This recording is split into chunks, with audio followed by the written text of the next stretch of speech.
আজকে আপনাদের সঙ্গে শেয়ার করব ইটালিয়ানদের একটা মজার ঘটনা। প্রতিদিন সকালবেলা ঘুম থেকে উঠে যখন ইউনিভার্সিটিতে যাই বা কাজের জায়গায় যাই, তখন দেখি এরা প্রত্যেক দিন সকালবেলা ভীষণ সুন্দর সেজে গুজে মেকআপ করে অফিসে আসে।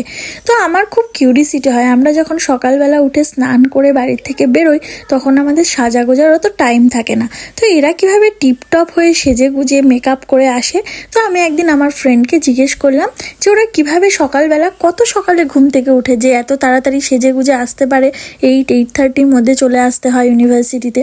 তো তখন ওদের থেকে জানতে পারি যে মোস্ট অফ দ্য ইটালিয়ানই কিন্তু ইটালিয়ানদের এটা হ্যাবিট বলতে পারেন, ওরা সকালবেলা কেউ চান করে না।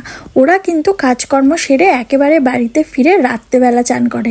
ওরা মনে করে সকালবেলা যদি কেউ চান করে তাহলে সেটা সারাদিন কাজকর্ম করার পর নোংরা হয়ে যায়। তো ওরা সেই জন্য রাতের বেলা সমস্ত কাজ সেরে যখন বাড়ি ফেরে তখন একেবারে গিয়ে ফ্রেশ হয়ে স্নান করে।